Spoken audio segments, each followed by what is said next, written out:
নিজের পিতামাতা, নিকট আত্মীয়, ইয়াতীম, মিসকিন এবং আত্মীয় প্রতিবেশী, তাদেরকে দিল। আমি কিন্তু এখন যাকাতের কথা বলছি না, মা বাপকে যাকাত দেওয়া যাবে না। এটা হচ্ছে দান, সহযোগিতা করা, ইহসান করা। এই ইহসান মা বাপকে, প্রতিবেশী, আত্মীয় যারা, মিসকিন যারা, এতিম যারা, অনাত্মীয় প্রতিবেশী যারা, চলার সাথী, প্রবাসী এবং নিজের চাকর চাকরানি যা কিছু আছে, এই সকলকেই এই সাহায্য করতে হবে, এ কথা আল্লাহ বলে দিয়েছেন। এবং আমরা যে আয়াত আলোচনা করতেছি, সে আয়াতের ভিতরেও এই ফেরেশতা আল্লাহ পাক বলে দিয়েছেন। আল্লাহ রাস্তায় দান করবে তাদের সম্পর্কে আল্লাহ বলছেন এখন, মাসালুল লাযীনা ইউনফিকুনা আমওয়ালাহুম ফি সাবিলিল্লাহি কামাসালি হাব্বা। আল্লাহর রাস্তায় খরচ করা এর দৃষ্টান্ত হলো একটা দানার মতো, যেই দানাটা থেকে 7টা ডাল বেরিয়ে গেল। ফি কুল্লি সুমবালাতিন মিআতু হাব্বা, একটা দানা থেকে 7টা ডাল বেরোলো, এক একটা ডালে 100 করে দানা হলো, সব মিলাইয়া 700 দানা হয়ে গেল। ওয়াল্লাহু ইউযাইফু লিমান ইয়াশা ওয়াল্লাহু ওয়াসিউন আলীম।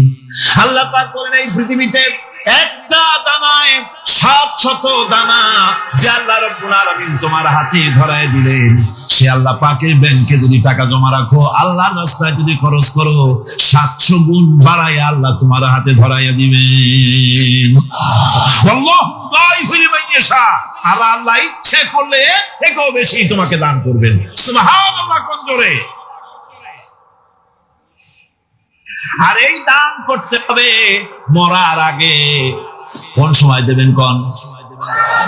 আমার দেশে বহু মুসলমান আছে যারা বলে, হুজুর আসি আপনাদের পিছনে, যা বলেন আসি, জীবন দিয়া দেব। এরা খুব সালাহ, জীবন দিতে চায়, মাল দিতে চায় না। আল্লাহ তো আগে জীবন চায় নাই, আল্লাহ আগে কি চেয়েছেন? আল্লাহ আগে কি চেয়েছেন? আল্লাহ চেয়েছেন মাল। وَتُجَاهِدُونَ فِي سَبِيلِ اللَّهِ بِأَمْوَالِكُمْ وَأَنفُسِكُمْ। আল্লাহ পাক বলেন, জিহাদ করো আমার রাস্তায় মাল দিয়ে, জান দিয়ে।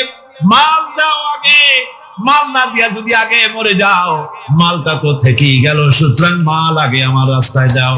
দেবা কখন? মরার আগে দাও। وَأَنفِقُوا مِمَّا رَزَقْنَاكُم مِّن قَبْلِ أَن يَأْتِيَ أَحَدَكُمُ الْمَوْتُ। আমার রাস্তায় খরচ করো মৃত্যু আসার আগে। فَيَقُولَ رَبِّ لَوْلَا أَخَّرْتَنِي إِلَى أَجَلٍ قَرِيبٍ।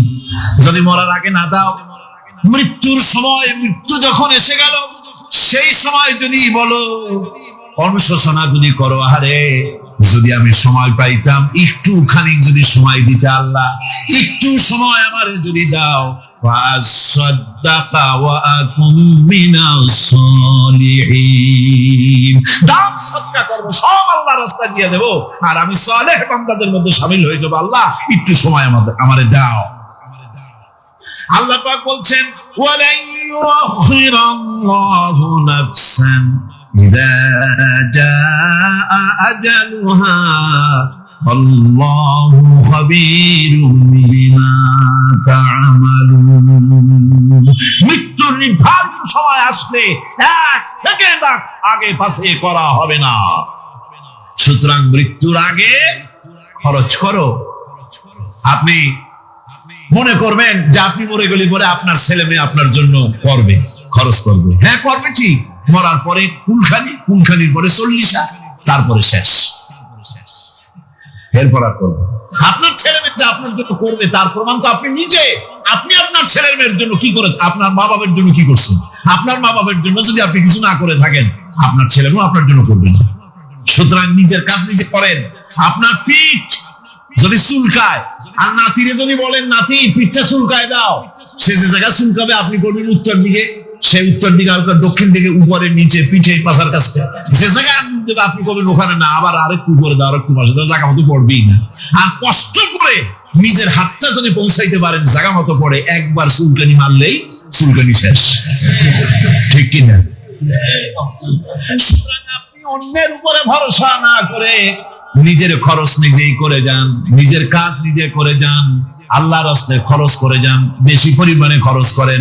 যত খরচ করবেন আল্লাহ রাব্বুল আলামিন রাজি হয়ে যাবে। কোন সুবহানাল্লাহ। মা বলছে, বাবা আমার কাছে কি চাও? ছেলে বলছে, মা আমি চলে যেতে চাই মদিনায়, আল্লাহর নবী মুহাম্মদুর রাসূলুল্লাহ সাল্লাল্লাহু আলাইহি ওয়াসাল্লামের দরবারে চলে যেতে চাই, আমি একটু বস্ত্র চাই। মা একটা পুরানা কম্বল তার হাতে দিয়ে দিলেন। আব্দুল উজ্জা কম্বলটাকে ছিঁড়ে এক টুকরা কোন রকম হাতের উপরে জড়ায় নিলেন, আর এক টুকরা গায়ে দিয়ে নিলেন। আব্দুল উজ্জা আবার বহু কষ্ট করে মরুভূমি পাড়ি দিয়ে মদিনা মুনাওয়ারায় চলে গিয়ে বাব জিবরিল থেকে ঢুকে আসহাবে সুফার চবুতরার সামনে বসে আছেন, সেরা কম্বল পরা। এবার বিশ্ব নবী দুনিয়া আখিরাতের বাদশা জনাব মুহাম্মদ রাসূলুল্লাহ সাল্লাল্লাহু আলাইহি ওয়াসাল্লাম মসজিদের নিজের ঘরের থেকে দরজা খুলে দিয়েছেন। দেখেন এক যুবক বসা, একটা আধাটা কম্বল পরা, হাঁটুর উপরে কোন রকম করে রামটা লজ্জাস্থানটা ঢাকার, গায়ে একটা ছেঁড়া কম্বল। তার এই অবস্থা দেখে হুজুর জিজ্ঞেস করে, তুমি কি? যুবক বলছে, আমি আব্দুল উজ্জা, ইসলাম কবুল করার জন্য আমার সব ছিল, আমি কম ধনী ছিলাম না, আমার চাচা সব নিয়ে গেছে, চিনে রেখেছে, আমার লুঙ্গিটাও দেয় নাই। ঘটনা সব তিনি খুলে খুলে বললেন। হুজুর বললেন, তোমার নাম আব্দুল উজ্জা নয়, তোমার নাম আব্দুল্লাহ। আব্দুল্লাহ জুলবাদাইন তার নাম। হযরত আব্দুল্লাহ জুলবাদাইনকে রাসূলুল্লাহ দিয়ে দিলেন, আসহাবে সুফফাদের সাথে মিলাই দিলেন, এখানে থাকুন, খাবার আসতে পরে খাবে। তাদের সব সময় খাবার থাকতো না, আসহাবে সুফফায় তারা থাকতেন, যাদের ঘর নাই, বাড়ি নাই, থাকার জায়গা নাই। ক্ষুধার জ্বালায় যখন তারা অতিষ্ঠ হয়ে যেতেন, নবীজি ঘরের থেকে তাহাজ্জুদের জন্য যখন বেরোতেন, ক্ষুধার্ত সাহাবীরা রাসূলের চেহারা দেখার সঙ্গে সঙ্গে ক্ষুধা নিবৃত্ত হয়ে যেত।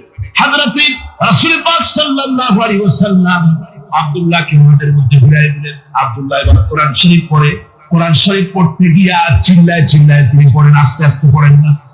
সাহাবীরা বিরক্ত হয়ে রাসূলের কাছে নালিশ করলেন, বড় চিল্লায় কোরআন পড়ে আমাদের নামাজে ডিস্টার্ব হয়। হুজুর বলেন, সাহাবীরা কেউ আব্দুল্লাহর ব্যাপারে কোনো কথা বলবে না, তারে চিল্লাইতে দাও, যেহেতু ইমানের জন্য তারে বড় মূল্য দিতে হয়েছে। পরনের লুঙ্গিটা পর্যন্ত আনতে পারে নাই, যত খুশি চিৎকার করে আল্লাহর কালাম পড়ব। তাবুকের যুদ্ধে রাসূলুল্লাহ তাবুকের দিকে রওনা করেছেন, 30,000 সৈন্য নিয়ে রওনা করেছেন। ওই জিহাদে মানুষরা প্রাণ করে রাসূলুল্লাহকে সাহায্য করেছেন।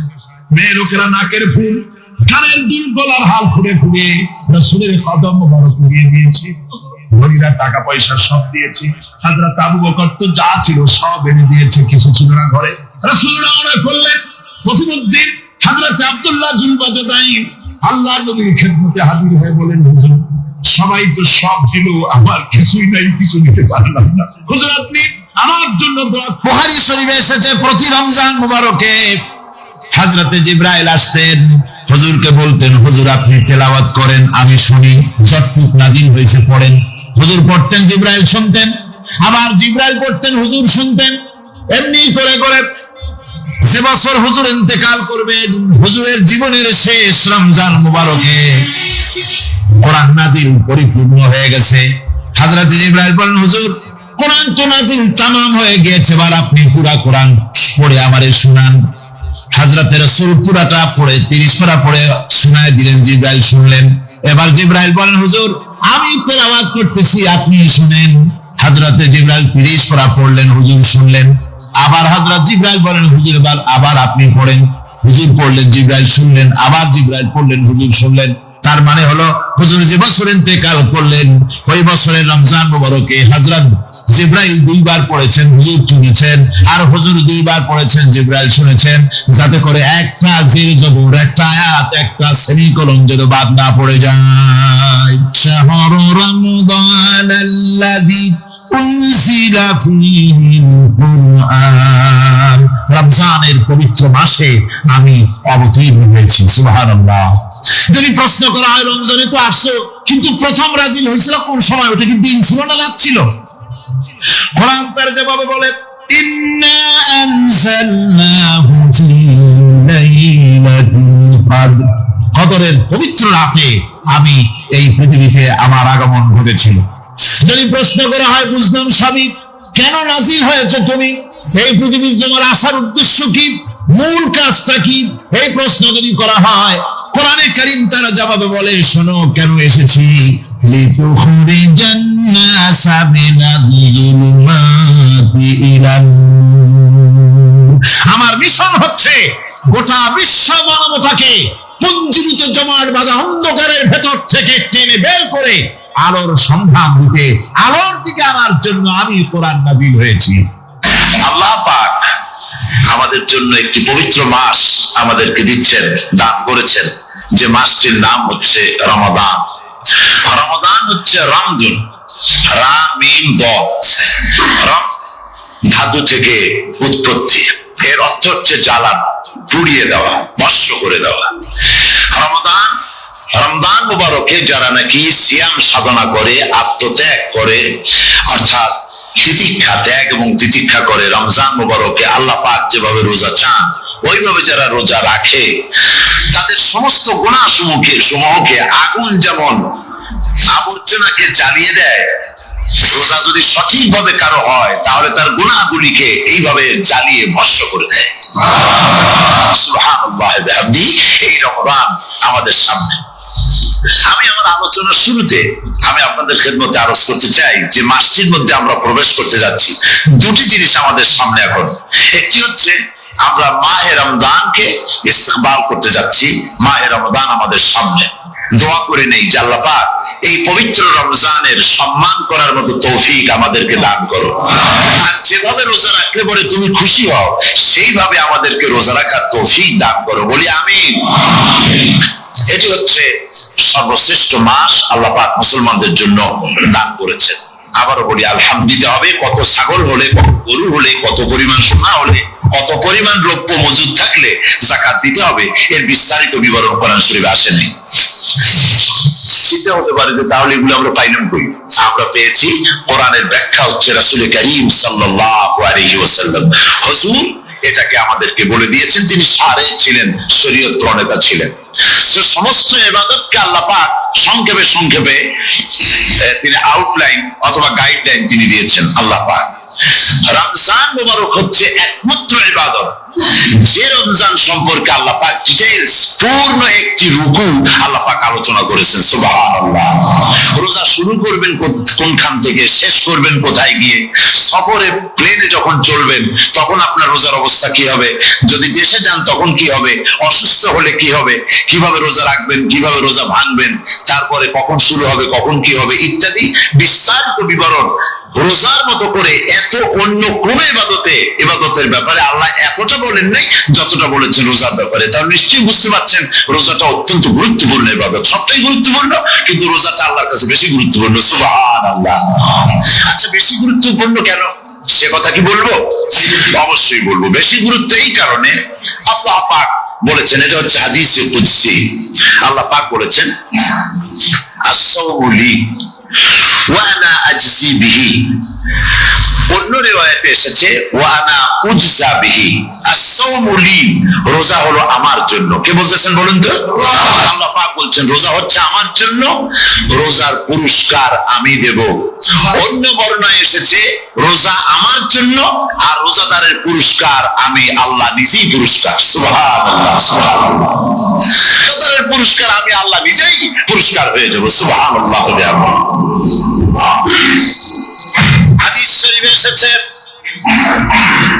রোজা রাখলে পরে ক্ষুধার কারণে, খালি পেটে থাকার কারণে টক্সিন জাতীয় এক প্রকারের গ্যাস তৈরি হয় পেটের ভেতরে, স্টমাকের মধ্যে, ফলে মুখে এক রকমের দুর্গন্ধের সৃষ্টি হয়। নবীজি বলেছেন রোজাদারের মুখের থেকে যে গন্ধ বের হয় আল্লাহ পাকের কাছে রোজাদারের মুখের গন্ধ মিসক আম্বারের চাইতে বেশি পবিত্র। আপনার মুখের গন্ধটাও আল্লাহর কাছে পবিত্র। রোজাদারের জন্য, রোজাদারদের জন্য জান্নাতের একটি দরওয়াজা খাস করে রাখা হয়েছে, জান্নাতুল রাইয়ান। এই দরওয়াজা রোজাদারদের জন্য কেবলমাত্র রোজাদারেরা সেখান থেকে প্রবেশ করবে, আর কেউ প্রবেশ করতে পারবে না। এই রোজাদারদের সম্পর্কে আল্লাহ পাক বলেছেন, হাদিস শরীফে এসেছে, বুখারী শরীফের হাদিস, রাসূল করিম সাল্লাল্লাহু আলাইহি ওয়াসাল্লাম বলেছেন, লিসাইমে ফারহাতান, ফারহাতুন ইনদা ফিতরিহি ওয়া ফারহাতুন ইনদা লিকাই রাব্বিহি। রোজাদারের জন্য দুইটা খুশি। কয়টা খুশি বলুন তো? কে বলছেন? আল্লাহ রাসূল বলছেন, রোজাদারের জন্য দুইটা খুশি। লিসাইমে ফারহাতান, দুটি খুশি। ফারহাতুন ইনদা ফিতরিহি, একটা খুশি হচ্ছে ইফতারের সময়। এই ফিতরিহিতে, এই ফিতরিহি দুটি কথা, এই একটি কথা দুটি ব্যাখ্যা হয়। একটা হচ্ছে ইফতারের সময়, ইফতারের কথা বলা হয়েছে, আর ঈদের কথাও এর মধ্যে বলা হয়েছে। ইফতারের সময় হলো একটা খুশি, আর একটা খুশি হচ্ছে ইনদা লিকাই রাব্বিহি, যখন রোজাদারের সঙ্গে আল্লাহ পাক দেখা করবেন তখন হবে আরেকটা খুশি। তার মানে হচ্ছে রোজাদারদের সঙ্গে স্পেশাল আল্লাহ রাব্বুল আলামিন সাক্ষাৎকারের ব্যবস্থা করবেন। সুবহানাল্লাহ। তাহলে দুটি জিনিস হলো, একটা হলো ইফতারের জন্য দুটা, রোজাদারের জন্য দুটা খুশি, একটা হলো ইফতারের সময়, আর একটা হচ্ছে আল্লাহর সঙ্গে যখন দেখা করবে। তো ইফতারের যে খুশিটা, এই খুশি রোজাদার ছাড়া কেউ বুঝবে না। ইফতার সারাদিন রোজা রাখার পর সামনে পেঁয়াজি, বেগুনি, সালাদ, তরমুজ, মিষ্টি, তারপরে আম্বালা সুইট মিটের নানান রকমের মিষ্টি, এরপরে মুড়ি, কত কিছু সব সামনে নিয়ে বসে আছে। দেখছেন অবস্থা? সমস্ত কিছু সামনে বসা, ঘড়ির দিকে তাকানো।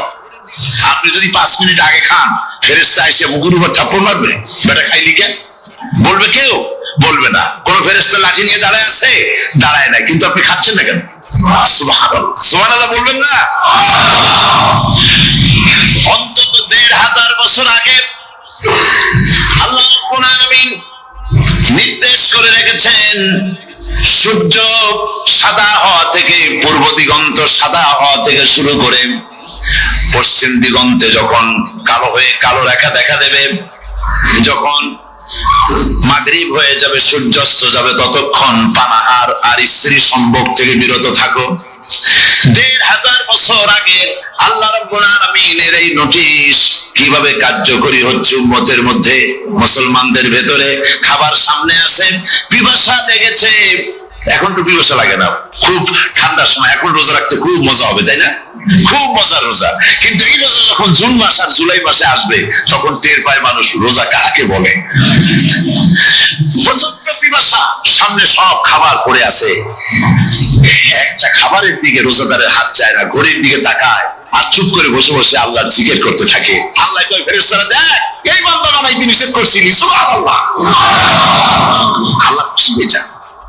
রোজাদার অপেক্ষা করতে থাকে, ঠিক যখন কাটায় সময়টা এসে গেছে, তখন আল্লাহর নাম করে খোরমা দিয়ে, পানি দিয়ে ইফতার শুরু করে দিল। আল্লাহ পাক খুশি হয়ে গেলেন। এই যে ইফতার, সারাদিন রোজা রেখে ইফতার করায় যে মজা, রোজা রাখলো না এরকম লোকেরাও কিন্তু ইফতার করে না? পুরান ঢাকায় আছে, ঢাকা তো কয়েকটা এলাকা আছে, পুরান ঢাকার লোকেরা নাকি বলে যে, যারা রোজা রাখে না তারা বলে যে, রোজা না রাখিয়া একরকম পাপ করছি, আর ইফতার না করে কবিরা গুনাহ করবো নাকি? ইফতার তো কথাই লাগবে। খুব মজা করে ইফতার করে তারা। তো সারাদিন রোজা রেখে পেঁয়াজি, ছোলা, বুট, মুড়ি খাওয়ায় যে মজা, সারাদিন ভাত খাইয়া তারপরে ইফতারের শরীক হওয়া, ছাগলে ঘাস খেলে যেমন লাগে ওইরকম তার মুখে লাগে, এই মজা পাবে না। রোজাদারের যে মজা লাগে সেই মজা সে পাবে না। সারা মাস রোজা থাকার পর, আল্লাহর হুকুম মেনে সারা রাত রোজা রাখার পর, তারপরে ঈদের দিনে জামা কাপড় পরিষ্কার করে, শেরওয়ানি গায়ে লাগাইয়া, পাঞ্জাবি পরে, আতর মেখে, এরপরে ঈদের জামাতে যখন দাঁড়ায় যায়, সে যে মজা পায়, সারা মাস রোজা রেখে ঈদের জামাতে গিয়ে সে যে মজা পায়, যে রোজা রাখলো না, ঈদের দিনে খুব জামা, পাজামা, সেন্ট এগুলো মেখে থেকে প্রথম কাতারে গিয়ে দাঁড়ায় গেছে, ও সেই মজা পাবে না। ওর মনের মধ্যে একটা চোর ভাব থেকেই যায়। সে মনে মনে ভাবে, এই জামাত আমার না, জোর করে আসছি, এখানে দাঁড়াবার যোগ্যতা আমার নাই। মনের মধ্যে সে একটা অপরাধী ফিল করে, সে ফিল করতে থাকে। সুতরাং রোজাদারের জন্য দুইটা খুশি, একটা হচ্ছে ইফতারের সময়, আর একটা খুশি হবে যখন আল্লাহ তাদেরকে দেখা দেবেন। সুবহানাল্লাহ। এই রোজা আল্লাহ পাক দান করেছেন। আচ্ছা, কি জন্য রোজা আমাদের দিলেন? এই জন্য দিয়েছেন যে একটা মাস পৃথিবীর মুসলমানরা না খেয়ে থাকুক দিনের বেলায়, ওই না খেয়ে থাকা যে খাবারগুলি বাঁচবে এগুলি আল্লাহ অন্য কোনো এলাকার মানুষদের খাওয়াবেন নাকি? এই জন্য করেছেন রোজা? এই জন্য করেননি। রোজার ফজিলত আল্লাহর নবী বলেছেন, রমজান মুবারকের এত ফজিলত, মানুষ যখন কোন ইবাদত করে আল্লাহ পাক সেই ইবাদতের নেক আমলের সওয়াব 10 থেকে শুরু করে 700 পর্যন্ত বাড়ায় দেন। 10 থেকে শুরু করে 700 বাড়ায় দেন, ইল্লা সাওম, রোজা ছাড়া। নবীজি বলেছেন, রমজান মুবারকে কেউ যদি একটি নফল কাজ আদায় করে, একটি নফল ইবাদত করে, অন্য মাসের একটি ফরজ আদায় করার সওয়াব আল্লাহ পাক নামায় আমলে দিয়ে দিবেন। মাসের চাইতে বেশি গুরুত্বপূর্ণ আল্লাহর কাছে, সুবহানাল্লাহ। একটি রাত 1000 মাসের চাইতে গুরুত্বপূর্ণ। 1000 মাস ক্যালকুলেটর দিয়ে হিসাব করলে দেখা যায় যে 1000 মাসে 83 বছর 4 মাস হয়। তাহলে তার অর্থ কি এই যে একটানা 83 বছর 4 মাস ইবাদত করলে যে সওয়াব হবে, এই রাত্রে ইবাদত করলে সেই সওয়াব হবে? হতে পারে, এরকম হতে পারে, কিন্তু ব্যাখ্যাটা কি? ব্যাখ্যাটা হচ্ছে, আরবিতে আলফুন শব্দ দিয়ে 1000 বোঝানো হয় না। আরবিতে যখন আলফুন বলা হয় তাহলে বোঝা যায় সংখ্যাধিক্য, বিপুল সংখ্যা, হাজার হাজার থাউজেন্ডস এন্ড থাউজেন্ডস। এইটাকে বোঝানোর জন্য আরবিতে ব্যবহার করা হয় আলফুন, হাজার হাজার। তাহলে আল্লাহ কি বুঝাতে চাচ্ছেন? আল্লাহ রাব্বুল আলামিন তিনি এই আয়াত দ্বারা বোঝাতে চান, এর ব্যাখ্যা হচ্ছে এই পৃথিবীর মানবতার কল্যাণের জন্য, এই পৃথিবীর মানুষের ভালাইয়ের জন্য, মঙ্গলের জন্য হাজার হাজার মাস ধরে এই পৃথিবীর মানুষের যে কল্যাণ হয় নাই, এই রমজান মুবারকে একটা রাত আছে যেই রাতে আল্লাহ রাব্বুল আলামিন মানবতার সেই কল্যাণ করেছেন। সেই কল্যাণ কি দিয়ে করেছেন? শাহরুর রমাদান আল্লাযী উনজিলা ফীহিল কোরআন, কোরআন নাযিল করে পৃথিবীর মানুষকে সেই কল্যাণ আল্লাহ দিয়েছে। সুবহানাল্লাহ। বন্ধুগণ, কোরআন, কোরআন কি নিয়ামত আমাদের কাছে! সেই নিয়ামতকে আমরা চিনলাম না, আমরা বুঝতে পারলাম না কত বড় নিয়ামত আল্লাহ আমাদের দান করেছে। এই কোরআন যেন আপনি শুনতে পারেন, পড়তে পারেন, বুঝতে পারেন, সেই জন্য আল্লাহ রাব্বুল আলামিন শরিয়াত কি সুন্দর ব্যবস্থা করেছে। কোরআন শোনার জন্য রমজান মুবারকে তারাবিহের নামাজের ব্যবস্থা করা হয়েছে। সুবহানাল্লাহ, সুবহানাল্লাহ।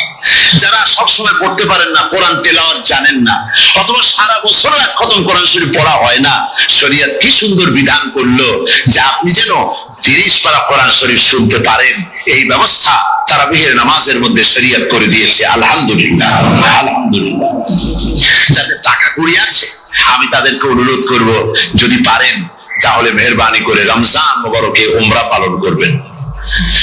আমি উমরা নিয়ত করে এসেছি, ঢাকা থেকে উমরা নিয়ত করে এসেছি, আপনাদেরকে দেখে গেলাম। আর আমি এখান থেকে ডাইরেক্ট মদিনা মুনাওয়ারায় চলে যাব ইনশাআল্লাহ। লাইলাতুল কদর পর্যন্ত হারামাইন শরীফাইনে কাটাতে চাই, নিয়ত করেছি। আপনারা দোয়া করুন আল্লাহ যেন কবুল করেন। কি মজা যখন আপনি হারামাইন শরীফাইনে যখন তেলাওয়াত শুনবেন, আপনার কাছে মনে হবে যেন কোরআন শরীফ নাযিল হতেছে। সুবহানাল্লাহ।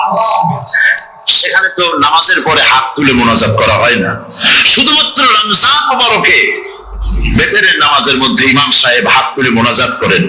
গত বছর রমজান মুবারকের লাইলাতুল কদরে আমি ছিলাম, গত কয়েক বছর ধরে আল্লাহ যাওয়ার তৌফিক দিয়েছেন দয়া করে।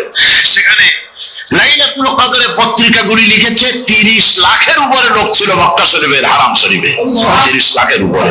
যখন তেলাওয়াত হচ্ছে, মোনাজাত করতেছেন ইমাম সাহেব কাঁদতেছেন, মোনাজাত করতেছেন, কাঁদতেছেন, আর গোটা হারাম জুড়ে কান্না রোল পড়ে গিয়েছে। কিভাবে কাঁদতেছে! সারাদিন মানুষ রোজা রেখে তারপরে ইফতার করতে যখন বসে, আমি সেই জান্নাতের কথা কেমনে আপনাদের বুঝাবো? রসগোল্লা কেমন লাগে বক্তৃতা দিয়ে 6 ঘন্টা বক্তৃতা দিয়েও বোঝানো যাবে না। যদি মুখের মধ্যে ঢুকাইতে পারি তাহলে বুঝবেন যে মজাটা কি। এটা তো আমি বুঝাইতে পারবো না কি মজাটা লাগে। সারাদিন রোজা রাখার পর সমস্ত লক্ষ লক্ষ মুসল্লিরা বসে আছে মক্কা শরীফে, কাবা শরীফ সামনে, এখানে বসে আছে। রোজাদারের সামনে আছে জমজমের পানি আর মদিনা মুনাওয়ারার খুরমা, আল্লাহর ঘর সামনে। জান্নাতের থেকে আর কাকে বলে? সুবহানাল্লাহ। আর মসজিদে নববীর ভিতরে মদিনার আকর্ষণ কাশাস আলাদা। মদিনা শরীফে আপনাকে যদি পাইয়ে যায় কোন আরব, কোন মদিনী, আপনারা ছাড়বেই না, আদর করে পাশে বসাবে, তোমারে আমি এই জিনিস খাওয়াবো, এইটা দিয়ে ইফতার করাবো, আমার কাছ থেকে তুমি উঠতেই পারবা না, আপনাকে জোর করে বসায় দিবে।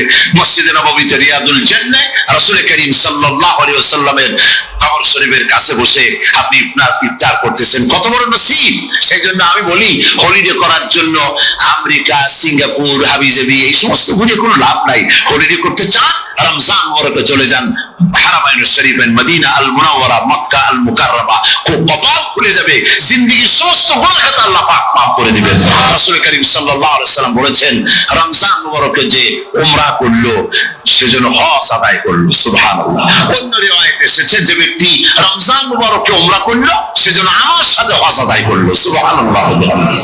তো বলতেছিলাম যে কোরআনে কারীম হচ্ছে একটি বিরাট নিয়ামত। এই নিয়ামত শোনানো হয় রমজান মুবারকে।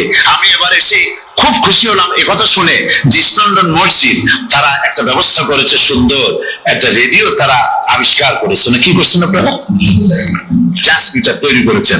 ওনারা ওখানে রেডিও বিক্রি করেন, আপনারা কোটা খরচ করেছেন, তারা হাজার হাজার পাউন্ড খরচ করে টাওয়ার বানিয়েছেন এবং একটা ফ্রিকোয়েন্সি তারা নিজেরা নিয়েছেন, আর রেডিওগুলি 125 পাউন্ড করে ওনারা দিচ্ছেন খরচ হিসাবে।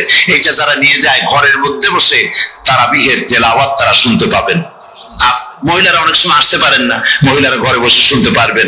ওই ইস্ট লন্ডন মসজিদে যত ওয়াজ হবে, তেলাওয়াত হবে, নামাজ হবে, আজান হবে, ওয়াজ হবে, জিকির হবে, সব আপনার ঘরে বসে আপনি শুনতে পারবেন। আল্লাহ রাব্বুল আলামিন এই ইকদামকে, এই পদক্ষেপকে আল্লাহ কবুল করুন, সবাই বলেন আমিন। এবং প্রত্যেকের ঘরে ঘরে এই রেডিও পৌঁছে যাক, আমরা বলি আমিন। আল্লাহ যেন কবুল করেন। আপনি ঘরে বসে মসজিদের সমস্ত প্রোগ্রাম পেতে পারবেন।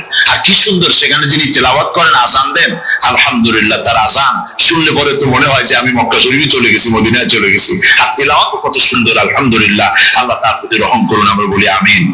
সুতরাং বলতেছিলাম যে পবিত্র রমজানুল মুবারক এটি কি জিনিসটা, কি জিনিসটা বোঝানোর জন্য আমি বলি, যেমন এই ঘড়িটা এটা কেনার পর 2 বছর পর এটা ফাস্ট হয় অথবা কি হয়, স্লো হয়ে যায়। তখন এটাকে সারার জন্য আমরা হসপিটালে দেই। হসপিটাল মানে লন্ডন হসপিটাল না, ঘড়িরও হসপিটাল আছে। তো ঘড়ির হসপিটালে দিলাম, ওরা এটাকে দেখে শুনে ওয়াইলিং করে টরে দিল ঠিক মতো। একবার যদি ঠিক করে দিল, আবার আমার 1-2 বছর চললো, আর কোনো ডিস্টার্ব করবে না, ঠিক কিনা? আপনার গাড়ির ইঞ্জিন যদি কোনো রকমের অসুবিধা করে, তাহলে গাড়ির ইঞ্জিনকে ওভারহোলিং করতে হয়, ইঞ্জিন ডাউন দিতে হয়।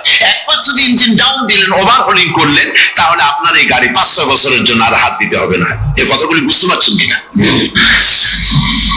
সারা জীবন, সারা মাস অন্যায় করার পরে, গুনাহ করার পরে মানুষের অন্তঃকরণে কালিমা লেগে যায়। আল্লাহ রাব্বুল আলামিন রমজান মুবারকের একটা ব্যবস্থা করেছেন, ইঞ্জিন ওভারহোলিং এর মতো, ইঞ্জিন ডাউন দেওয়ার মতো। আপনার কালকে, আপনার আত্মাকে, আপনার বিবেককে, আমার বিবেককে পরিষ্কার করার জন্য রমজান মাস করে দিয়েছেন। রমজান মুবারকের একটি মাসের কোর্স যদি কমপ্লিট করা যায়, তাকওয়া দিয়ে যদি ভরে দেওয়া যায়, তাহলে বাকি 11 মাস আরামসে চলবে, কোনো অসুবিধা হবে না।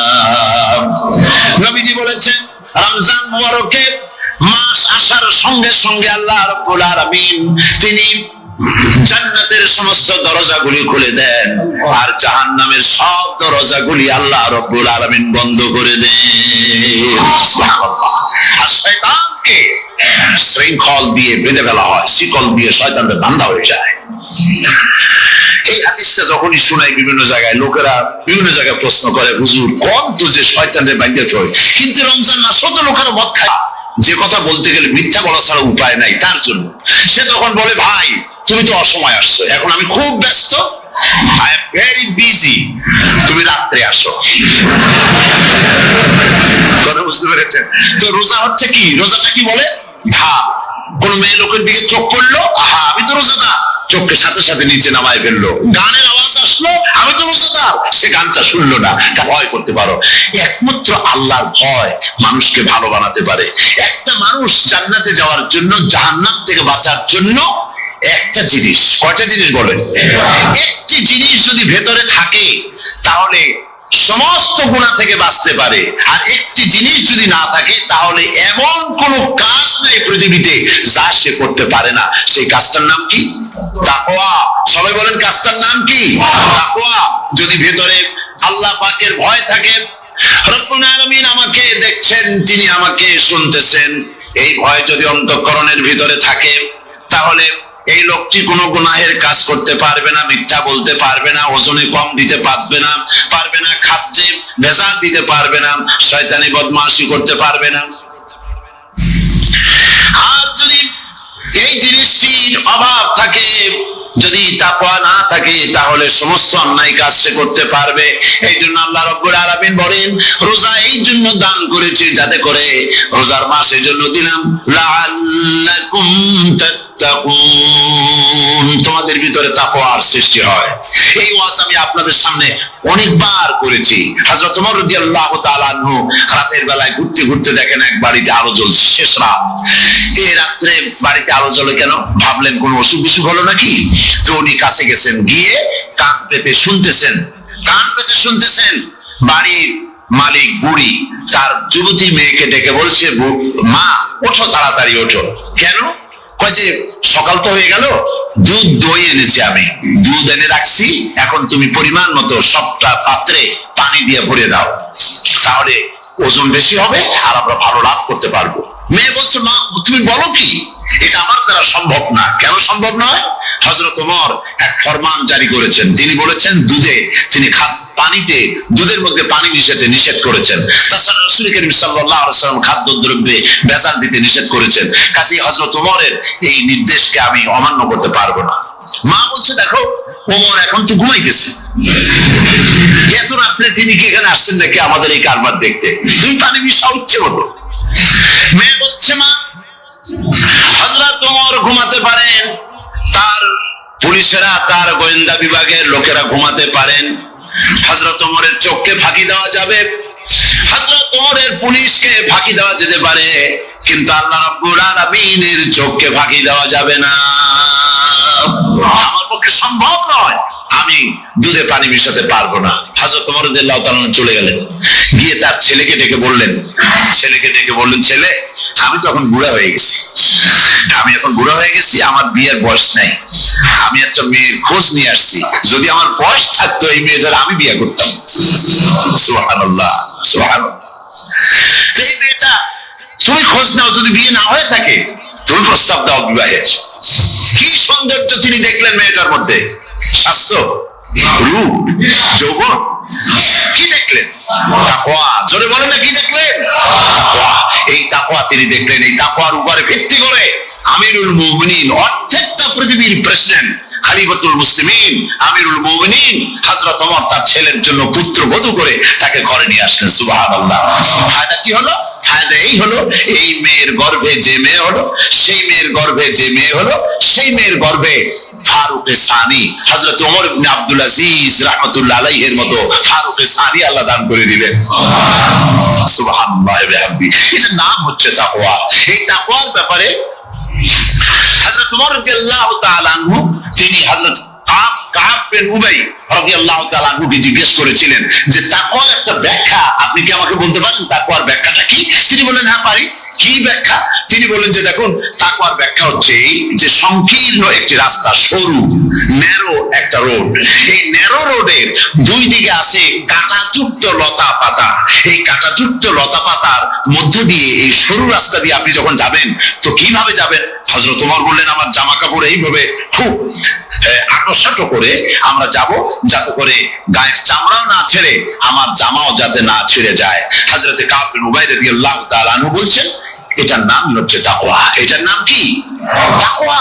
এটার নাম হচ্ছে তাকওয়া। দুনিয়ার অসংখ্য পাপের ভেতর থেকে আপনি চলে যাবেন, পাপ যেন আপনাকে স্পর্শ করতে না পারে। এটার নাম তাকওয়া। বাইন মাছ নিশ্চয়ই খেয়েছেন আপনারা, না লন্ডনে পাওয়া যায় না? পাওয়া যায়। এই বাইন মাছ যারা খেয়েছেন আপনারা, আমি জানি না আপনারা জানেন কিনা, বাইন মাছ কোথায় থাকে? পানিতে থাকে না কাদায় থাকে? মাশাআল্লাহ, বাইন মাছ থাকে কাদার মধ্যে। কিন্তু এই বাইন মাছ যারা ধরেছে তাদের মুখে শুনেছি আমি যে বাইন মাস থাকে কাদায়, ওকে যখন ধরে টেনে বের করায় কাদার মধ্যে থেকে এক ফোঁটা কাদা ওর গায়ে নাই। এই কলুষিত সমাজ পাপে ভরপুর। গ্রেট ব্রিটেন, আমেরিকা, পাশ্চাত্য, আমাদের দেশ, সর্বত্র পাপ আর পাপ। এই পাপের মধ্যে বাইন মাস শুধু খাইয়েন না, ওর কাছ থেকে শিক্ষাও গ্রহণ করেন। ও যেমন কাদার মধ্যে থাকে, কাদা ওর গায়ে লাগে না, আপনিও এই সমাজের মধ্যে আপনি আপনার কাজ চালিয়ে যান, পাপ যেন আপনাকে স্পর্শ না করে। আল্লাহ যেন পাপের থেকে আমাদের বাঁচান। আমরা বলি আমিন, সবাই বলেন আমিন। এর নাম হচ্ছে তাকওয়া। আর তাকওয়া লম্বা জামায় তাকওয়া হয় না, লম্বা দাড়িতে তাকওয়া হয় না, পাগড়ি একটা বানলেই তাকওয়া হয় না। রাসূলুল্লাহ সাল্লাল্লাহু আলাইহি ওয়াসাল্লাম বলেছেন তাকওয়া হাহুনা হাহুনা হাহুনা, তিনবার বলেছেন, বুকের দিকে দেখায় বলেছেন তাকওয়া হাহুনা। তাকওয়া হচ্ছে এখানে। এর অর্থ এই নয় যে আমি দাড়িকে আমি ছোট করে দেখছি, জামাকে ছোট করে দেখছি, তা নয়। কিন্তু বলছি যে তাকওয়াটা হচ্ছে অন্তরের ভেতরে। এই অন্তরের ভেতর থেকেই এটার বহির প্রকাশ হতে হবে। আপনার কথায়, আপনার বলায়, আপনার ওঠায়, আপনার বসায়, আপনার চালচলনে, আপনার বিয়ে শাদীতে, আপনার ব্যবসা বাণিজ্যের সর্বত্র তাকওয়ার ছাপ প্রদর্শিত হতে হবে। তাহলেই আমার মধ্যে তাকওয়া এসেছে বলে প্রমাণ হবে। আর এটাই আল্লাহ পাক চান। রমজান মোবারকে তোমাদের মধ্যে তাকওয়া সৃষ্টি হোক। রোজা সম্পর্কে এই কথাগুলি আমি বলে নিলাম। প্রথম 10 দিন শুধু রহমত নাজিল হবে, দ্বিতীয় 10 দিনে আল্লাহ পাক শুধু মাফ করতে থাকবেন, আর তৃতীয় 10 দিনে আল্লাহ পাক জাহান্নাম থেকে মুক্ত করে দেবেন। সুবহানাল্লাহ। রমজানে মক্কা শরীফে, মদিনা শরীফে ছোট্ট একটা বাচ্চাও ঘুমায় না। অন্তত 5-7 বছর, 8-10 বছর বয়স হয়ে গেছে এরকম বাচ্চা সারা রাত্রে 1 সেকেন্ডের মধ্যে ঘুমায়। সমস্ত লোক জাগে, ফজরের নামাজ পড়তে গিয়ে ঘুমায়। সব সমানে 2 হাতে নেকি কামাই করে। নেকি কামাইয়ের মৌসুমে বাহার। রমজান হচ্ছে নেকি কামাইয়ের বসন্তকাল। আপনারা যেন খবরদার মিস করবেন না, মিস করবেন না খবরদার। এই মাসটা পুরোপুরি কাজে লাগাবার জন্য মায়েরা, আমার মায়েরা, বোনেরা, মেহেরবানি করে এই মাসটা কাজে লাগাবেন। গীবত গাইবেন না, রাগারাগি করবেন না, ঝগড়াঝাটি করবেন না, মিথ্যা কথা বলবেন না, তেলাওয়াত, জিকির, আজকার। আর পুরুষেরাও এই জিকির আজকারের মধ্যে, মানুষকে ভালো কাজের আদেশ করার মধ্যে যা আজকে আল্লাহ আমার দিয়ে বলাইলেন, এই কাজগুলি আমি এবং আপনারা সবাই যেন আমল করতে পারি। আল্লাহ তৌফিক দান করুন। আপনারা এই মোনাজাতের পরে যে যে এলাকায় গিয়ে জামাতে এশার নামাজটা আদায় করবেন, এখানে নামাজের কোনো ব্যবস্থা করা যায় নাই বলে আমরা দুঃখ প্রকাশ করছি। পাশে যেখানে মসজিদ পান, জামাতে এশার নামাজটা খবরদার আদায় করে নেবেন, নামাজ ছেড়ে দেবেন না। 5 ওয়াক্ত নামাজ শরীফভাবে আদায় করবেন। আর মদের ব্যবসা যাদের আছে, মদের ব্যবসা ছেড়ে দেবেন। আর মদের চাকরি যারা করেন, সেখান থেকে চাকরি উঠায় কোনো ভালো জায়গায় চাকরি করার জন্য চেষ্টা করবেন। জেনা, ব্যভিচার, নাচ, গান ইত্যাদি, তাস, পাশা, জুয়া, অন্যায় কাজে যাব না। আল্লাহ যেন কবুল করেন, বলেন আমিন। বলেন সবাই আমিন। এটাই কাজ। শিরক এবং বেদান্তের বাড়ির কাছেও আমরা কেউ যাব না। এই তওবা করে খাঁটি মুসলমান হইতে হবে। আমরা কতদিন বাঁচবো জানি না। আল্লাহ পাক যেন আমাদেরকে ঈমানের সাথে রাখেন। যাদের মুখে দাড়ি নাই, আল্লাহ পাক তাদের মুখে দাড়ি লাগায় দিক, বলি আমিন। আপনারা চেষ্টা করেন রসুলের এই সুন্নতটা আমল করার জন্য। যেহেতু আমরা মারা যাবো, আর চিরদিন বাঁচবো না, তো আল্লাহ রসুলের কাছে কেমনে আমরা আমাদের চেহারা দেখাবো? জামায়, দাড়িতে, টুপিতে, পর্দায়, মেয়ে লোকদের পর্দা করার মধ্যে, সবটার মধ্যে রাসূলুল্লাহর সুন্নত যেন আমরা আমল করতে পারি। আল্লাহ যেন তৌফিক দেন। হুজুর বলেছেন, হুজুর তো কোনো কলেজে পড়েন না। কি বলেন, কলেজে পড়েছেন? কোন কলেজে মাদ্রাসায় পড়াশোনা করেন নাই। অথচ আল্লাহর নবী বলেছেন, ইন্নামা বুইস্তু মুআল্লিমান, আমি শিক্ষক হিসাবে দুনিয়ার বুকে প্রেরিত হয়েছি। লেখাপড়া কোথাও করেন নাই, অথচ হুজুর বলছেন আমি শিক্ষক। অর্থাৎ গোটা পৃথিবীর সর্বকালে, সর্বযুগের মহান শিক্ষক হচ্ছেন মুহাম্মদ রাসূলুল্লাহ সাল্লাল্লাহু আলাইহি ওয়াসাল্লাম। শিক্ষা তার মধ্যে পরিপূর্ণ ছিল। আল্লাহ তাকে শিখিয়েছেন, সব কথা তিনি বলেছেন। জ্ঞানের কোনো অভাব তার কাছে ছিল না। তবে হ্যাঁ, অনেকে বলে যে মুহাম্মদ সাল্লাল্লাহু আলাইহি ওয়াসাল্লাম হচ্ছেন সেই পুরানা মধ্যযুগীয় ব্যাপার স্যাপার। ওই মধ্যযুগীয় কোনো কথা আজকের যুগে চলতে পারে না। এটা হলো জ্ঞান বিজ্ঞানের যুগ। আমরা কিছু মঙ্গল গ্রহে যাব করতেছি, চাঁদ দখল করে ফেলেছি সেই কবে। চাঁদে পতাকা উড়ায় ফেলেছি, বাড়িঘর বানাবার জন্য ইট, সিমেন্ট, রড সবকিছু পাঠাবার ব্যবস্থা হচ্ছে চাঁদে। আর মঙ্গল গ্রহে তো আমরা যাব করছি। মুহাম্মদ সাল্লাল্লাহু আলাইহি ওয়াসাল্লাম কি চাঁদে নেমেছেন কখনো? এগুলি বেকুবদের প্রশ্ন। কাদের প্রশ্ন? বেকুবদের প্রশ্ন। আর মিয়া, তোমার বিজ্ঞান তো গেছে শুধু চাঁদে। চাঁদ কদ্দূর? মাত্র 2,32,000 মাইল দূরে। চাঁদ মাত্র 2,32,000 মাইল দূরে একটি উপগ্রহ মাত্র। পৃথিবীর সবচাইতে নিকটতম প্রতিবেশী, নিকটতম উপগ্রহ হচ্ছে চাঁদ। দৃষ্টান্ত দিতে গিয়ে আমি ওই ছোট্ট স্টোরিটি বুঝাবার জন্য মানুষের সামনে বলি, একবার এক স্বামী আর স্ত্রী দুজনে ঝগড়া লেগেছে।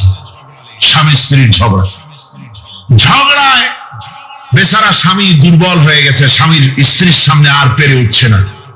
না পারিয়া শেষ পর্যন্ত বলল, ঠিক আছে, তোমার মতো দাজ্জাল মার্কা বউর সাথে আমি আর থাকবো না, আমি চললাম, আমি এবার বিদেশেই চলে যাব, দেশেই থাকবো না। স্ত্রী কিছু বলতেছে না। স্বামী দেখে যে সন্ধ্যা পর্যন্ত স্ত্রী তাকে সাধেও না, মহা সমস্যা। বলেও বেচারা মুসিবতে পড়েছে, প্রেস্টিজ কনসার্ন হয়েছে, ইজ্জতের ব্যাপার। শেষ পর্যন্ত জায়নামাজ বালিশ টালিশ পেঁচাইয়া বিদেশের উদ্দেশ্যে নিজেকে তৈরি করে বারান্দায় নেমে বলল যে মাগরিবের রক্ত যখন হয়েই গেল, মাগরিবটা পড়েনি। মাগরিব পড়েছে, দোয়া তাসবিহ ইত্যাদি পড়ছে, দেখেনি স্ত্রীর পক্ষ থেকে কোনো কি দাওয়াত আসে যে আপনার যাইয়া কাম নাই। স্ত্রী বেচারিও বুঝে ফেলেছে তার স্বামীর দৌরত্ব কত দূর, সেই জন্য সেও আর কিছু ক্ষয় টয় না। এই রক্ত যখন হয়ে গেছে, তখন বিড়বিড় করে স্বামী বেচারা বলছে, মানুষ নাকাউয়ার জাত, সন্ধ্যার আগে ছিলাম কোথায় আর এখন আসলাম কোথায়। বউ ঘরে বসে কয় যে বুঝছি, আর যাওয়া লাগবে না বিদেশে। ঘরের থেকে বারান্দায় নামি তুমি বলো মানুষ না কাউয়ের জাত, সন্ধ্যায় ছিল কোথায়, এখন নামছো কোথায়। তোমার আর বিদেশে যায় কাম নেই, তুমি ঘরে এসে মশারির মধ্যে ঢোকো। পৃথিবী থেকে মাত্র 2,32,000 মাইল দূরে চাঁদ, সেই চাঁদে অবতরণ করে বলছে মুহাম্মদ সাল্লাল্লাহু আলাইহি ওয়াসাল্লাম কি চাঁদে গেছে? আরবি রব্বুল আলামিন বলছেন, وَخَلَقْنَاكُمْ أَزْوَاجًا, আমি তোমাদের নারী এবং পুরুষের জোড়া পয়দা করেছি। অর্থাৎ এই পৃথিবীতে আল্লাহ রাব্বুল আলামিন মানুষের একটি সেক্স পয়দা করেন নাই, দুটি প্রকার করেছেন, একটি হচ্ছে নারী আর একটি পুরুষ। এই নারী আর পুরুষ আল্লাহ পাকের এটি একটি বিরাট কুদরত। এই নারী এবং পুরুষ সৃষ্টি করে পরস্পরের প্রতি আল্লাহ যখন বুড়ি হয়, তখন আল্লাহ পাক বলেন আমি উভয়ের মধ্যে সহৃদয়তা করুণার সৃষ্টি করে দেই, পরস্পরের প্রতি আকর্ষণ তখন আরো বাড়িয়ে দেই। একজন আর একজন ছাড়া চলে না, বুড়ার বুড়ি ছাড়া উপায় থাকে না। ঘরের মধ্যে ফ্রিজ আছে, কালার টিভি আছে, তারপরে সুন্দর বিছানাপত্র আছে, কোনো জিনিসের অভাব নাই। বুড়া হঠাৎ করে বুড়ি একদিন মারা গেল, বুড়ায় কয় আমি গৃহশূন্য হয়ে গেছি। সব আছে, তারপরেও যে গৃহশূন্য হয়ে গেছি, তার মানে গৃহের প্রাণটাই চলে গেছে। বুড়া বয়সে সন্তান খোঁজ খবর নেয় না, সন্তানের বউ খোঁজ খবর নেয় না। বুড়ার গরম পানিটা, উজুর পানিটা, তার খাবারটা, তার পানটা, তার যা প্রয়োজন বুড়ি সব এগিয়ে নিয়ে আসে।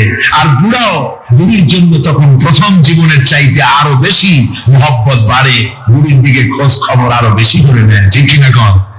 বুঝবেন যারা বুড়া আর বুড়ি আছেন। আল্লাহ পাক বলেন এটা আমি করি। কে বলছেন এ কথা?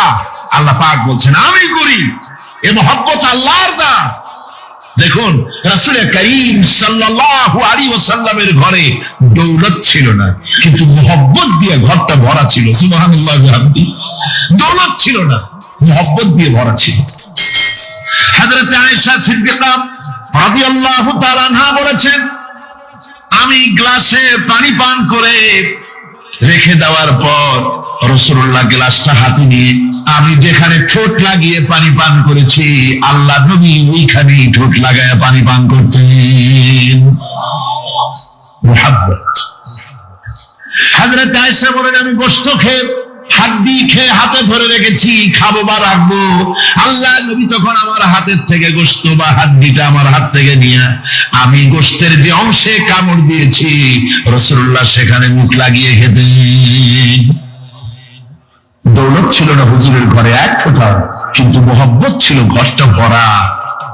হযরত আয়েশা বলেছেন, রাসূলুল্লাহ কাজ করে কষ্ট করে ঘরের ভিতরে ফিরে যখন দেখেছেন রান্না বান্না সারা হয় নাই, হুজুর ক্ষুধার্ত অথচ আমার রান্না শেষ হয় নাই, নবীজি রাগ করেন নাই, অসন্তুষ্ট হন নাই, ভুরু কুঞ্চিত করেন নাই, চোখ গরম করেন নাই, বরং আমার কাছে বসে রান্না বান্নায় আমাকে আল্লাহর নবী বিশ্ব নবী মুহাম্মদ রাসূলুল্লাহ সাল্লাল্লাহু আলাইহি ওয়াসাল্লাম আমাকে সহযোগিতা করেছেন।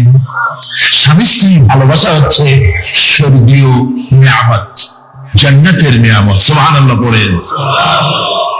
যেই ঘরে স্বামী আর স্ত্রীর মধ্যে সাপ আর বেজির সম্পর্ক, দার কুমড়োর সম্পর্ক, এই ঘরটা যতই বিদেশি আধুনিক সৌন্দর্যের উপকরণ আদি দিয়ে ভরপুর থাকুক না কেন, এই ঘরটা, এই বিল্ডিংটা জাহান্নামের টুকরা, ঠিক না?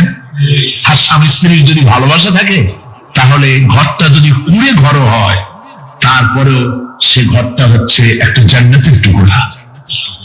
অনেক স্ত্রী আছে স্বামীর সাথে মহব্বত নাই, উল্টো পাল্টা কারবার।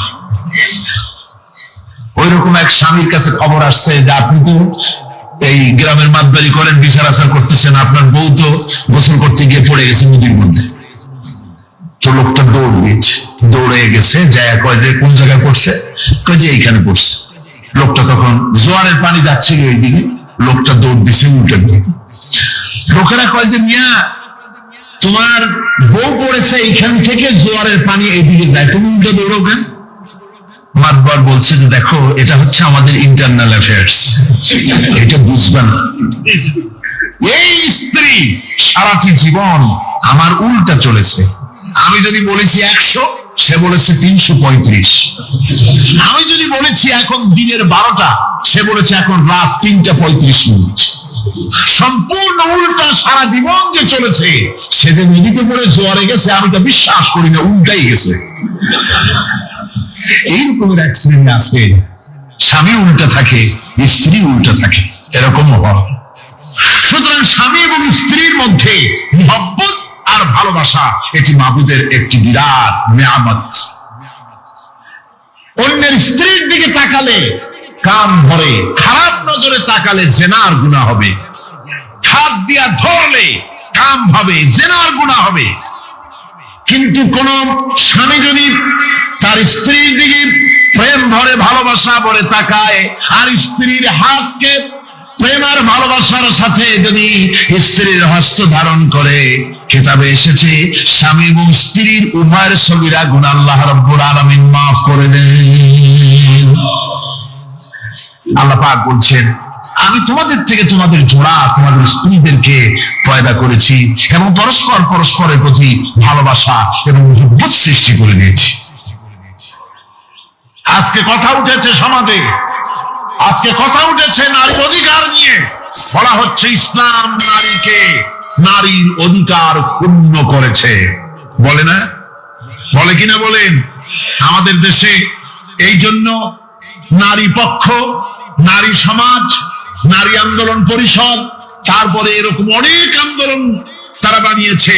আর পত্র পত্রিকায় নানান রকমের ইসলাম সম্পর্কে তারা লিখছে। একটা পত্রিকা আজকে সকালে আমাকে একজন দিল, তার মধ্যে লিখেছে, হাদিসের বরাত দিয়েছে, তার মধ্যে লিখছে যে রাসূলুল্লাহ বলেছেন পৃথিবীর সব কিছু হচ্ছে ভোগের সামগ্রী, সেই ভোগের মধ্যে উত্তম ভোগের সামগ্রী হচ্ছে নারী। নাউযুবিল্লাহ মিন যালিক, এমন কথা রাসূলুল্লাহ বলেন।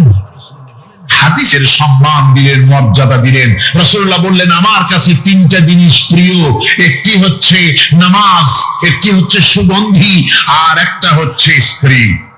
নারীর যখন কোনো মর্যাদা নাই তখন নারীর মর্যাদা হুজুর দিলেন। যখন কন্যা সন্তান হওয়া আভিজাত্যের বিপরীত, কন্যা সন্তান হওয়া পুরুষের জন্য একটা অপমানকর। এখন আমাদের সমাজেও আছে, স্ত্রী গর্ভবতী হয়েছে, বন্ধুদের কাছে বলে ফেলেছে আগেই, সন্তান হয়ে গেছে, কিন্তু কোন খোঁজ খবর নাই। বন্ধুরা একদিন হঠাৎ জিজ্ঞেস করে, তোমার স্ত্রী গর্ভবতী হয়েছে, তারপরে তা তো অনেক দিনের কথা, কি হইলো তা তো বললা না। কয় যে আশা তো করছিলাম হবে ছেলে, কিন্তু হয়েছে মেয়ে, সেই জন্য আর টেলিফোন করা খবর দেওয়া জরুরত বোধ করিনি। আছে না এমন? আছে। আবার বারবার মেয়ে হয় বলে আমাদের দেশে তালাকের ঘটনা পর্যন্ত আছে। বারবার মেয়ে হয়, ছেলে হয় না মোটেও, তালাক দিয়ে দেয়। আচ্ছা, ওই মেয়েটারই, ওই স্ত্রীরই যদি এখানে হাত থাকে ছেলে বা মেয়ে হওয়ার ব্যাপারে, মানুষের যদি হাত থাকে, তাহলে দায়ী শুধু স্ত্রী হতে যাবে কেন? পুরুষ তিনিও তো দায়ী। তাহলে আসলে ছেলে এবং মেয়ে হওয়ার জন্য স্বামী এবং স্ত্রী কেউ দায়ী নয়। ব্যাপারটি আল্লাহ। ব্যাপারটি কার? আল্লাহ রাব্বুল আলামিন বলেছেন, আমি যাকে খুশি কন্যা দান করি, যাকে খুশি শুধু ছেলে দান করে, যাকে খুশি তারে ছেলেও দেই, মেয়েও দেই, আর যাকে খুশি আমি কিছুই দেই না। সবটাই আমার হক। সুতরাং রাসূল পাক সাল্লাল্লাহু আলাইহি ওয়াসাল্লাম বলেছেন, খবরদার মেয়েদের মেয়ের বাপকে গালি দিও না। বারবার মেয়ে হয় বলে অনেকে মেয়ের বাপকে গালি দেয়, তাচ্ছিল্য করে, টিটকারি করে। হুজুর বলেছেন, মেয়ের বাপকে বিদ্রুপ করো না, গালি দিও না, যেহেতু আমি মুহাম্মদ সাল্লাল্লাহু আলাইহি ওয়াসাল্লাম মেয়েদের বাপ। রাসূল পাক সাল্লাল্লাহু আলাইহি ওয়াসাল্লাম বলেছেন, যে ঘরে একটা কন্যা সন্তান জন্মগ্রহণ করে, যে ঘরের ভিতরে একটি কন্যা সন্তান জন্মগ্রহণ করে, ওই ঘরের ভিতরে আল্লাহ রাব্বুল আলামিনের রহমতের ফেরেশতা ঢুকে সালাম দেয় আর বলে, আসসালামু আলাইকুম ইয়া আহলাল বাইত, হে ঘরের মালিকেরা, তোমাদের উপরে আল্লাহর রহমত বর্ষিত হোক। রহমতের ফেরেশতারা ঘরের ভিতরে প্রবেশ করে কন্যা সন্তানটির মাথার উপরে হাত বুলায় আর বলতে থাকে, এই দুর্বল দেহ একটি দুর্বল দেহের ভেতর থেকে বেরিয়ে এসেছে, এই কন্যা সন্তানটিকে যে লালন পালন করবে আল্লাহ রাব্বুল আলামিন তাকে শান্তিতে রাখবেন। রাসূল পাক সাল্লাল্লাহু আলাইহি ওয়াসাল্লামের কাছে একজন এসে বলছে, ইয়া রাসূলুল্লাহ, আমার এক মেয়ে। হুজুর কয়, তোমার এক বেহেশত। আর একজন লোক কয়, হুজুর আমার দুই মেয়ে। কয়, তোমার দুই বেহেশত। এরকম হাদিস আছে নাকি যে একজন বললো আমার এক ছেলে, আর হুজুর বলছে তোমার এক বেহেশত? আছে এমন? সুতরাং মেয়েকে কি মর্যাদা দিয়েছে ইসলাম। রাসূলুল্লাহ বললেন, যার তিনটি মেয়ে আছে আর ওই তিনটি মেয়েকে আদব শিক্ষা দিয়েছে, তারবিয়াত শিক্ষা দিয়েছে, দ্বীন শিক্ষা দিয়েছে, স্নেহ করে, স্নেহ দিয়ে লালন পালন করেছে, তারপরে সৎ পাত্রস্থ করেছে, ওই মেয়ের লালন পালনকারী মাতা পিতা আর আমি মুহাম্মদ সাল্লাল্লাহু আলাইহি ওয়াসাল্লাম কিয়ামতের দিন একই জান্নাতে পাশাপাশি অবস্থান করব। সুবহানাল্লাহ ওয়া বিহামদিহি। মেয়ের ব্যাপারে রাসূলুল্লাহ এত কথা বলেছেন, নারীদের ব্যাপারে এত কথা বলেছেন। হুজুর বলেছেন, তোমরা যখন সফরে যাবে, সফর থেকে আসার সময় আমরা অনেকে হাদিয়া তোহবা নিয়ে আসি, জামা কাপড়, মিষ্টি, চকলেট ইত্যাদি আমরা নিয়ে আসি, আনি না? কি বলেন, আনি না? আল্লাহর নবী বলেছেন, বাইরের থেকে, সফর থেকে, বাজার থেকে হাদিয়া তোহবা ঘরের জন্য জানবে, এনে যখন তোমরা তা দেওয়া শুরু করবে, সর্বপ্রথম মেয়ে থেকে দেওয়া শুরু করবে। মেয়েকে আগে দাও। রাসূল সাল্লাল্লাহু আলাইহি ওয়াসাল্লাম তার কলিজার টুকরা মেয়ে ফাতেমাকে মহব্বত করতেন, এত মহব্বত করতেন, কোন দিকে যাওয়ার আগে সকলের সঙ্গে দেখা করে শেষে দেখা করতেন হযরত ফাতেমার সঙ্গে। আবার সফর থেকে ফিরে এসে সর্বপ্রথম তিনি দেখা করতেন হযরত ফাতেমা রাদিয়াল্লাহু তাআলা আনহার সঙ্গে। আমি যেন এই তাবুকের ময়দানে কাফেরদের বিরুদ্ধে লড়াই করে যেন শহীদ হয়ে যেতে পারি। মাল দিতে পারি নাই, কিন্তু আল্লাহর জন্য যেন আমার জীবনটা দিয়ে দিতে পারি। ও চট্টগ্রামের যুবকেরা, তরুণেরা, তোমাদের মতো 20 বছরের তরুণ হযরত আব্দুল্লাহ জুলবাজাদাইন শাহাদাতের তামান্না করে রিসালাতুল মাহদের কাছে দাঁড়িয়েছে। হুজুর বললেন, একটা গাছের বাকল নিয়ে আসো। একজন একটা বাকল নিয়ে এলো। রাসূলুল্লাহ এই বাকলটা আব্দুল্লাহ জুলবাজাদাইনের হাতে লাগাই দিলেন। রাসূলুল্লাহ বললেন, আয় আল্লাহ, আমি আব্দুল্লাহর রক্ত কাফেরদের জন্য হারাম করে দিলাম। আব্দুল্লাহ বলছেন, ইয়া রাসূলুল্লাহ, আমি চাইছিলাম শহীদ হব, আর আপনি আমার রক্তটা হারাম করে দিলেন কাফেরদের। আল্লাহ নবী বলেন, আব্দুল্লাহ রে, কোনো চিন্তা করো না, তোমার মৃত্যু যদি জ্বরেও হয়, আল্লাহ রাব্বুল আলামিন তোমার শাহাদাতের দরজা দিয়ে দিবে। তাবুকের প্রান্তরে চলে গেলেন। কয়েকদিন ওই তাবুকের ময়দানে থাকায় রাসূলের কাছে খবর এলো আব্দুল্লাহ মারাত্মক জ্বরে আক্রান্ত হয়ে ইন্তেকাল করেছেন। রাসূলুল্লাহ বললেন আমি জানাজা পড়াবো। হযরত আব্দুল্লাহর জানাজা হলো গভীর রাত। কবরের ভিতরে একজন দাঁড়ায়া লাশ ধরার জন্য একজন কবরের ভিতরে দাঁড়িয়েছে। দুইজন লোকে লাশ নিয়ে আসতেছে। হযরত বেলাল আলো উঁচু করে দাঁড়ায় ধরে আছে। অন্ধকার রাত, কবরের ভিতরে একজন দাঁড়ানো, লাশ নিয়ে এসেছে দুজনে। কবরের ভিতরে যিনি দাঁড়ানো তিনি বলছেন এই লাশকে তোমাদের ভাইকে আদরের সাথে কবরে রাখো। কবরের মধ্যে যিনি দাঁড়ানো তুমি আর কেউ নয়, বিশ্বনবী মুহাম্মদুর রাসূলুল্লাহ সাল্লাল্লাহু আলাইহি ওয়াসাল্লাম। হযরত রাসূলুল্লাহ বলতেছেন আবু বকর ওমর তোমাদের ভাইকে আদরের সাথে কবরে রাখো, খবরদার বেয়াদবি করো না। কবরের মধ্যে আল্লাহ নবী আব্দুল্লাহ জুলবাদাইনকে নিজ হাতে শোয়াই দিয়া কবরের উপরে পাথর বিছিয়ে দিয়ে নবীজি বললেন রব্বুল আলামিন আজকের এই সন্ধ্যা পর্যন্ত আমি আব্দুল্লাহর প্রতি রাজি ছিলাম, তুমিও আব্দুল্লাহর প্রতি সন্তুষ্ট হয়ে যাও। হযরত ইবনে মাসউদ রাদিয়াল্লাহু তাআলা আনহু বলেন আমি চিৎকার মেরে কেঁদে কেঁদে বললাম আল্লাহ আজকে যদি এই কবরে আব্দুল্লাহ না হয়ে আমি হতাম আমার কিসমতটা ভালো হয়ে যেত। যুবকেরা ও তরুণ মুসলমানেরা তোমরাই রক্ত দিয়ে ইসলাম কায়েম করেছো। কে কায়েম করেছে ইসলাম? মুসলিম তরুণেরা, মুসলিম যুবকেরা। তোমাদের অবদান সব চাইতে বেশি। আজ মুসলমান যুবকদের চরিত্রটা মদ, জুয়া, জেনা, বিচার করে করে সর্বনাশ করে দেওয়া হয়। সরকারি ভাবে, বেসরকারি ভাবে, বিভিন্ন ভাবে যুবকদেরকে মিসগাইড করার জন্য মদ দেওয়া হয়, টাকা দেওয়া হয়, অস্ত্র দেওয়া হয়, সব দিয়ে যুবকদের চরিত্র নষ্ট করা হচ্ছে। অথচ যুবক হচ্ছে একটা জাতির মেরুদণ্ড। জাতির কি মেরুদণ্ড? এই মেরুদণ্ডকে ঘুরে ধরেছে, এই মেরুদণ্ড নষ্ট করার ব্যবস্থা করা হয়েছে। আমার মুসলমান ভাইয়েরা হাদিস থেকে শোনো, বদরের প্রান্তরে যুদ্ধ হয়। রাসূলুল্লাহ সাহাবায়ে কেরামদেরকে রেডি করেছেন, কিন্তু এই যুদ্ধটা বড় মারাত্মক।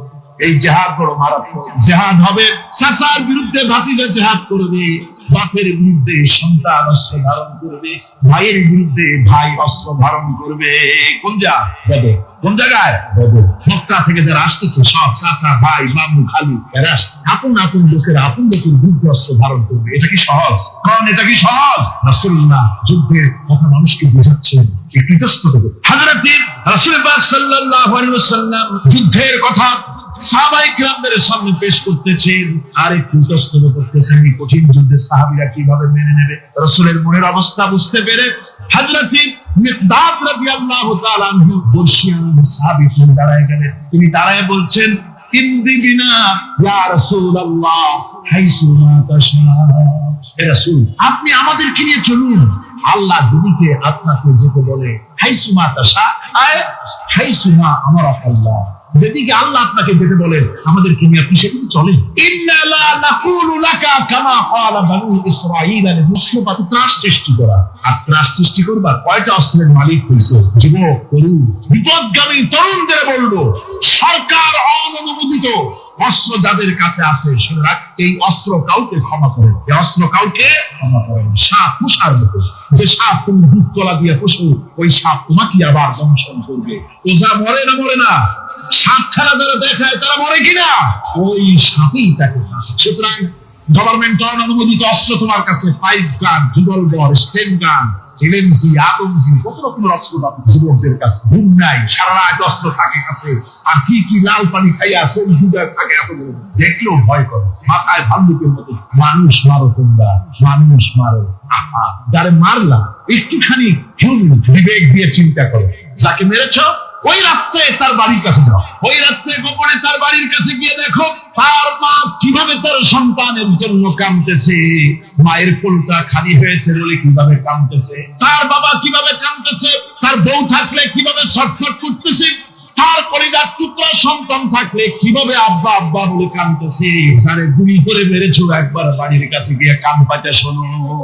মনে রাখো যুবক, সন্ত্রাসীরা শুনে রাখো, অস্ত্র দিয়া মানুষকে যারা মেরেছো, আল্লাহর কসম করে বলি যেভাবে মেরেছো এইভাবে তোমাকে নিহত হতে হবে, কোনো সন্দেহ নাই। বাড়িতে গিয়ে ডায়েরিতে লিখে রাখো আমার কথা। কারণ বাড়িতে গিয়ে ডায়েরিতে লিখে রাখো, ডায়েরিতে লিখে রাখো। যদি তুমি কাউকে হত্যা করে তার বউকে যদি বিধবা বানায়, তোমার বউ বিধবা হবেই। তুমি যদি কারো ছেলেকে এতিম বানায় থাকো, তোমার ছেলেকে আল্লাহ এতিম বানায় রাস্তায় ভিক্ষা করায় ছাড়বে। তুমি যদি কারো বাপকে মাকে খাওয়ায় থাকো, আল্লাহ তোমার মা বাপকে খাওয়াবে। তুমি যদি বেয়নতের খোঁচা দিয়া, ড্যাগারের খোঁচা দিয়া একটা মানুষকে যদি বুক ফেলে থাকো, তোমার বুকটা ঝাঁকড়া করে দেওয়ার মতো অস্ত্র আল্লাহ তৈরি করে রেখেছে। বিশ্বাস করো, বিশ্বাস করো। অননুমোদিত অস্ত্র থানায় জমা দিয়ে দাও, মসজিদে ঢুকো, নামাজ করো, চরিত্রবান হয়ে যাও। তোমাদের প্রতি আমার উদাত্ত দাওয়াত, আমার বুক ভরা দরদ। তোমাদের বিরুদ্ধে আমাদের কোনো বিদ্বেষ নাই, হিংসা নাই, আছে কলিজা বড় ধরো। দেখতে পাচ্ছি জাহান্নামের দিকে যাচ্ছে। এর পথটা কোন দিকের পথ? যারা বলেন কোথার পথ? ওই নেতাদের পিছনে আর চলো না, তওবা করো। ওই নেতাদের পিছনে আর যাবে না যারা তোমাদেরকে টাকা দেয় আর অস্ত্র দেয়, যারা তোমাদেরকে মদ দেয় আর নারী দেয়, ওদের পিছনে আর চলবে না। ওয়াদা করো। যুবকরা কি পারবে ওয়াদা করতে? ওই সব নেতাদের পিছনে জীবনে আর যাবে না। ওয়াদা করতে পারো? হাত উঁচু করে দেখাও যুবকরা।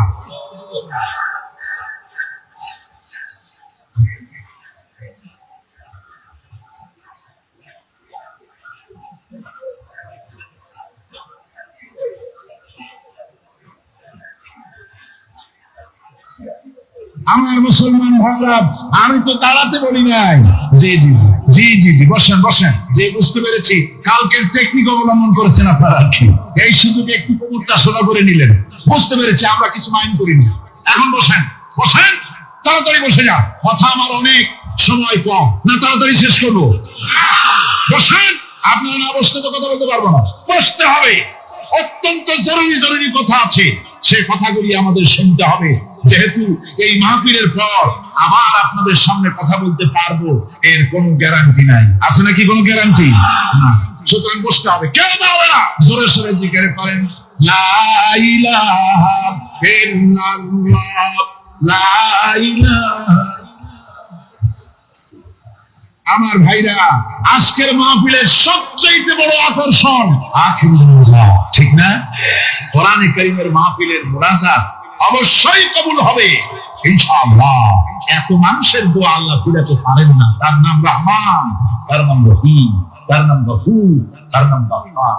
বান্দার দোয়া কবুল করাই তো দরকার। সুতরাং নড়াচড়া আদৌ করবেন না, যার যার জায়গায় বসে থাকুন। না বসলে আপনারা যদি হাতের মাঝে মধ্যে দাঁড়ান, এটা খুবই বিরক্তির উদ্রেক করবে। ভাইয়েরা, আমি সকলকে সেজন্য বলতে চাই যে আমরা আল্লাহ দ্বীন প্রতিষ্ঠার জন্য জিহাদের কথা যে আল্লাহ বলছেন, এই জিহাদের জন্য আমরা জান মাল সব কিছুকে উৎসর্গ করতে চাই। আল্লাহ যেন কবুল করেন, সবাই বলেন আমিন। আনন্দ, আরাম আর বিলাসিতায় আমরা আমাদের জীবনকে ভাসায় দিই, যার কারণে আমাদের জিন্দগি, এ মুসলমানদের উরুজ, এ মুসলমানদের তারাক্কি কিভাবে আসছে শুনুন। বিশ্ব কবির ভাষা, বিশ্ব কবি আল্লামা ইকবাল রাহমাতুল্লাহ আলাইহি বলেছেন, আসসালামু আলা মান লা নাবিয়্যা বা'দা, أما بعد فأعوذ بالله من الشيطان الرجيم. بسم الله الرحمن الرحيم. قل إن كنتم تحبون الله فاتبعوني ويغفر لكم ذنوبكم والله غفور رحيم. وقال محمد رسول الله صلى الله عليه وسلم من أطاعني فقد أطاع الله ومن عصاني فقد عصى الله. ثم قال النبي صلى الله عليه وسلم من أحب سنتي فقد أحبني ومن أحبني كان معي في الجنة.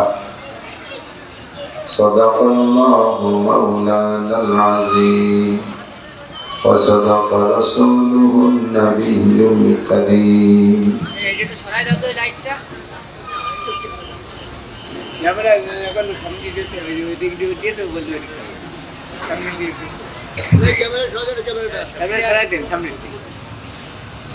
سبحانك لا علم لنا إلا ما علمتنا إنك أنت العليم الحكيم رب اشرح لي صدري ويسر لي أمري واحلل عقدة من لساني يفقه قولي رب زدني علما اللهم أرنا الحق حقا وارزقنا اتباعه وأرنا الباطل باطلا وارزقنا اجتنابه اللهم بارك لنا في رجب وشعبان وبلغنا رمضان সকলে বলি আমিন একটু দুরূদ শরীফ পড়ি আল্লাহুম্মা সাল্লি আলা মুহাম্মাদিন ওয়া আলা আলি মুহাম্মাদ কামা সাল্লাইতা আলা ইব্রাহিম ওয়া আলা আলি ইব্রাহিম ইন্নাকা হামিদুম মাজিদ اللهم بارك على محمد وعلى آل محمد كما باركت على إبراهيم وعلى آل إبراهيم إنك حميد مجيد